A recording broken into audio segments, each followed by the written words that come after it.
pessoal, para variar um pouco a gente vai falar sobre doença HER2, mas a semana que vem a gente já troca o tema, não falaremos mais sobre HER2. E esse estudo que nós vamos comentar para finalizar esse ciclo de HER2, pelo menos inicial, foi um estudo que veio meio que na contramão, porque ele tentou descalonar tratamento. É o APT Trial, que avaliou o trastuzumab e o paclitaxel no tratamento adjuvante de doença HER2-N0, né, doença HER2 inicial. Então, esse estudo foi publicado em 2015, no New England. Tinha como objetivo, né, avaliar de forma prospectiva os resultados de um grupo, aqui a gente não vai ver grupo controle, é um grupo, tratado de maneira uniforme com paclitaxel e trastuzumab, na tentativa de um regime menos tóxico do que o tradicional. Os endpoints do estudo eram o número de eventos por doença invasiva e morte por qualquer causa. É um estudo multicêntrico, prospectivo de grupo único, então diferente da grande maioria do que a gente viu aqui. Não tem grupo controle, não tem grupo placebo, é um grupo para a gente avaliar de maneira prospectiva. Incluídos pacientes HER2 com tumor até 3 centímetros, axila N0, era permitido N1 micrometastático em um linfonodo se essa paciente tivesse realizado esvaziamento axilar, funções hematopoética e hepática adequadas e uma fração de ejeção 50% ou maior para a paciente ser incluída no estudo. Então era feito paclitaxel na dose de 80 mg por metro quadrado de superfície corpórea semanalmente por 12 semanas, o trastuzumab feito 4 mg quilo como dose de ataque, depois dose semanal de 2 mg quilo por 12 semanas e após 12 semanas uma dose a cada 3 semanas de 6 mg quilo até completar um ano.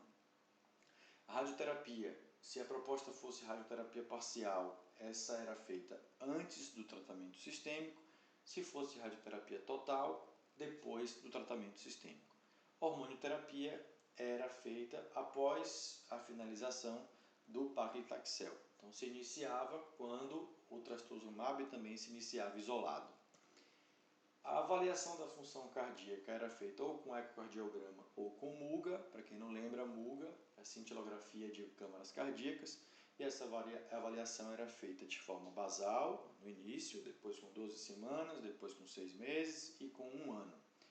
O trastuzumab, ele era suspenso se houvesse uma disfunção sistólica do ventrículo esquerdo grau 3 ou 4, ou se houvesse uma redução da fração de ejeção da ordem de 10 a 15%, e essa fração de ejeção ficasse abaixo dos 50%, que era aquele limite inferior para entrar no estudo, ou se essa fração de ejeção reduzisse 16% ou mais, aí independente do valor absoluto que ficava, se reduzisse 16% ou mais, era suspenso o trastuzumab. E aí uma nova avaliação, era feita 4 semanas depois, avaliação da função cardíaca, para ver se houve alguma melhora. Nessa nova avaliação, se não houvesse melhora, né, e fosse necessário suspender 2 vezes consecutivas, o trastuzumab, a paciente era retirada do estudo. Então foram 406 pacientes entre outubro de 2007 e setembro de 2010, uma idade média de 55 anos, um follow-up médio de 4 anos, um máximo de 6,2 anos de follow-up nessa publicação. Aqui a gente vê que mais de 65% das pacientes tinham até 60 anos, né? 86,5% de pacientes brancas, mais de 70% das pacientes ficavam ali entre T1B e T1C, ou seja, tumores entre meio centímetro e 2 centímetros, essa é a maioria do estudo, né? Uma minoria ali de 9% tinha tumor T2 até 3 centímetros, lembrando que esse era o limite para entrar no estudo, 3 centímetros. 98,5% de axila N0, ou seja, praticamente a totalidade das pacientes N0, e das 406, 6 pacientes tinham axila N1 com micrometástase e tinha sido esvaziada a axila. A maioria das pacientes com grau histológico 3, né, o tumor pouco diferenciado, né, 56%. 67% de hormônio positivo e todas as pacientes HER2 positivo, que era o critério para participar. Aqui a gente vê, avaliando qualquer recidiva ou morte, foram 12 casos dos 406, ou seja, 3%, 4 recidivas locorregionais, sendo 3 na axila e 1 na mama, 2 recidivas à distância, sendo uma HER2 positiva e outra que foi biopsiada, foi em tecido mole, foi HER2 negativo. Nenhuma morte relacionada a câncer de mama. Aqui nós vemos em gráfico a sobrevida livre de doença em 3 anos, 98,7%. Aqui, mais uma vez, eu lembro que é um estudo de grupo único, então é uma curva de sobrevida livre de doença, 98,7% em 3 anos. O intervalo livre de recorrência, 99,2% em 3 anos, porque aqui ele não considerou qualquer outra morte que não fosse relacionada a câncer de mama, então 99,2% no intervalo livre de recorrência.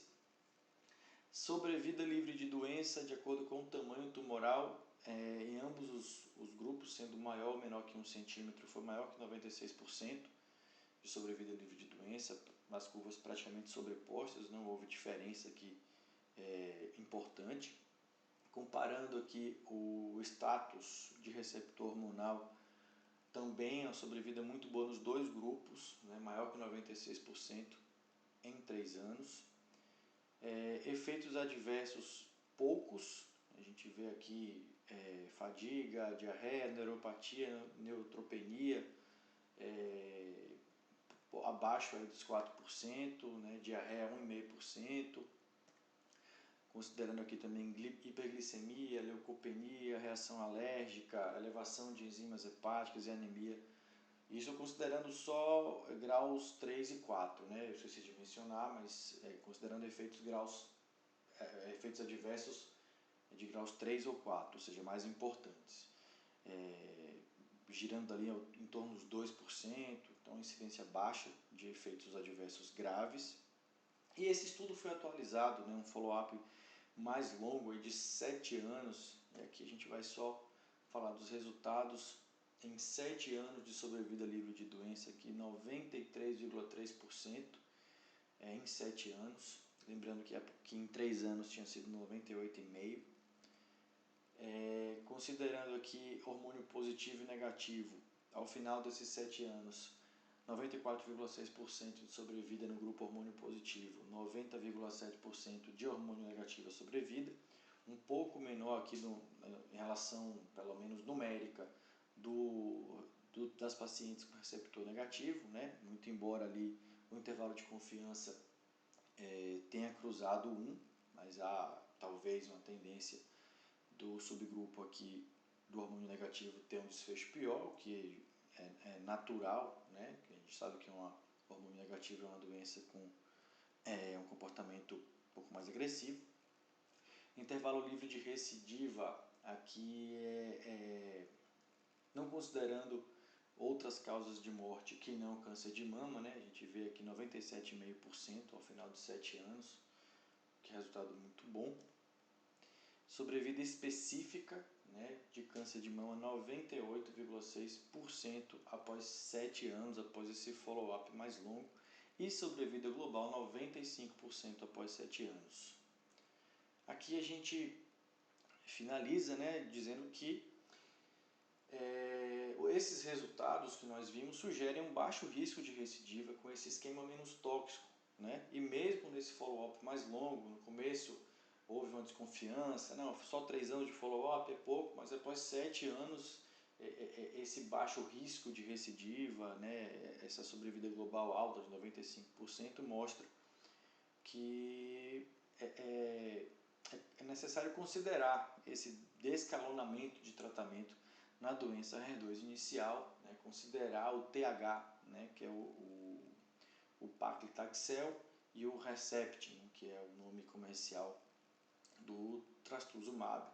Talvez preferir isso nessa doença HER2 inicial, axila N0, em detrimento dos tratamentos mais tóxicos com antraciclina e ciclofosfamida, né, que é o famoso ACTH, ou até o TCH, que é o taxano com carboplatina.